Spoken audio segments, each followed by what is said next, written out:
Chicago Bulls out of the East against the Los Angeles Lakers out of the West in what should be an exciting best-of-7 series. But really, Clark, the story here is Magic Johnson and Michael Jordan facing each other in these finals. Kevin, it really is the story. I mean, they've met only 12 times since Jordan joined Magic in the NBA back in 1984. Now it won't just be a one-on-one battle, but these two will be at the heart of everything. First, for the Lakers, the question is, how do you stop Jordan from pouring in basket after basket? I'm not sure they'll find an answer to that question. Well, when it comes to Jordan, really, you can't look to stop him. You can only try to slow him down. But the other side of that equation, Clark, as you mentioned, is Magic Johnson, and he'll cause a lot of matchup problems for the Chicago defense. And it starts, Kevin, with his size. I mean, he's so tall and talented with the ball that he's a driving force of the offense. I mean, he runs the Laker offense. Chicago will probably end up putting a bigger guard on him, and then he'd probably look to eat up the smaller guards in the post. We might actually get to see the Jordan-Magic matchup because of that. But even if that isn't the case, you can expect them to try to one-up each other, not every trip down the floor, but throughout the game. Oh, this has the makings of, Clark, I think, a fantastic NBA Finals. I'm right with you there, partner. Let's go to our great sideline reporter, Doris Burke, for an update. Doris? Well, gentlemen, Michael Jordan has been trying to downplay the Magic versus Michael matchup, repeatedly saying it's the Bulls versus the Lakers, not just two people competing. But when he talked to the media this morning, he relented just a bit, and you could see that look in his eyes, and he knew this would be about the marquee matchup. Makes you think he's been sandbagging a little bit coming into this series, gentlemen. Thank you, Doris. And Clark, they can say it's the Lakers against the Bulls all they want, but really the world is watching Michael against Magic. Well, it's two of the best players of all time going at it. I know it's a little early to say that about Jordan, but he's shown it so far, and a title would certainly help cement that claim. Now let's check out our starters for the Los Angeles Lakers. Magic Johnson is out there with Byron Scott, then it's Worthy, then it's Perkins, and Evans. Clark, so far during these playoffs, we've seen Jordan really ease into the game. Yeah, good strategy for him. He's tended to keep a low profile in the early going, allowing other guys to get involved, and then he steps on the gas in the second half, acting as a distributor in the first part of the game and then scoring later. Kind of giving the team what they might need in any given game. Yep. Sank the basket and gets a trip to the line for one more. Jordan picking up right where he left off against the Pistons last round. Making a switch here, the Bulls. Armstrong's checked in.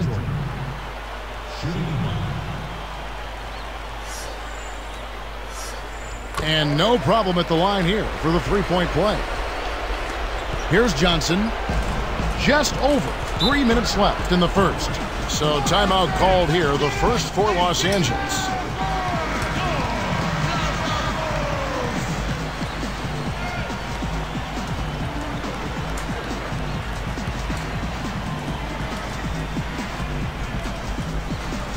Here's Johnson.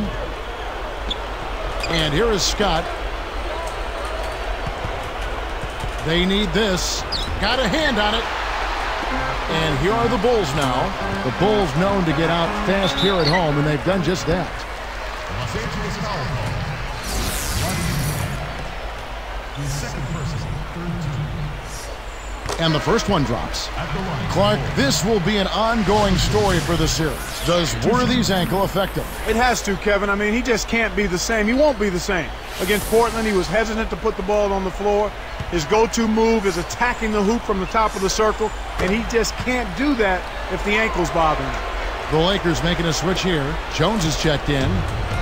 The Lakers off to a slow start. Trailing by 10. Here's Scott. Slams it through. Does he make it look easy or what, partner? Trust me, that's not easy. Oh, I know it. I think he could climb over the backboard if he wanted to. Here's Armstrong. In low to Cartwright. Great anticipation. Now let's check in with the third member of our crew, Doris Burke. Doris? Well, as usual, when one team has significant rest, there is a question about rust. 6 days off for the Bulls, who haven't played since Monday, while the Lakers are rested but have played on Thursday. I asked Coach Phil Jackson about this, and he said they are going to have to look to rebuild momentum a little bit. but the camaraderie is still there. Sounds like he's a bit concerned about his team's sharpness in this one. We'll see how it plays, guys. Great stuff, Doris. Thank you. And having not played in a week, that could affect the Bulls. It could a bit, but for the finals, you know this team is prepared and really ready to go. I think they're chomping at the bit.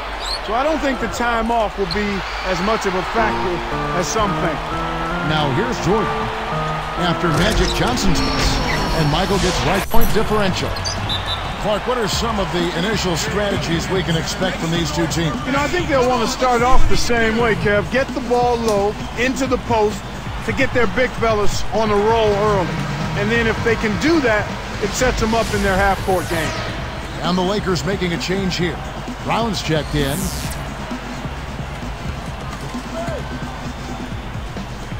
Here's Johnson. Nails it from close range. Johnson's got his second bucket of the game to go. Really did a good job getting that ball deep in that possession, and it paid off. Kevin, that's the kind of shot you want. You can't ask for better execution on offense, but sometimes they just don't fall. This is one of the NBA's most skilled finishers, and it's not hard to tell why. Well, he is one hard man for a defense to deal with. And it's the Bulls with the ball, following the bucket by the Lakers. Stolen away. It's one-on-one. Leads him with the pass. It's off his leg. And the ref's whistling a kick ball.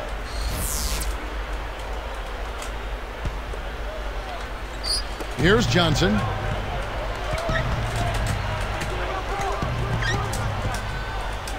From downtown. Kept alive. Here's Perkins. And good that time as they score on the second chance points. Perkins got his first points in this one. Chicago leading.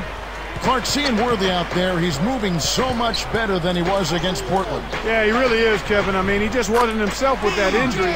In a big game like that, you know if he's healthy, he's putting up more than 8 points. Here's Scott. The Bulls getting the bucket. Johnson kicks to Perkins. And the one-handed jam to finish. That's right, fella. Don't be afraid to power it down. Yeah, Clark, a good capper at the end of that play.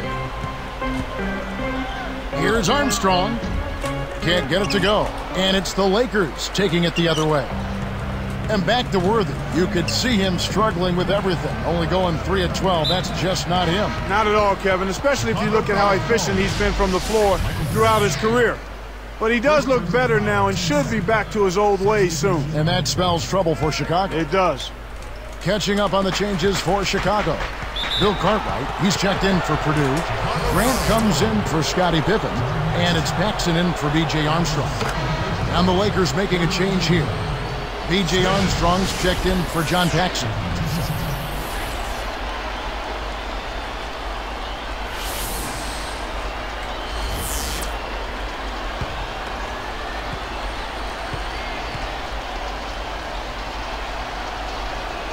And he ties it up.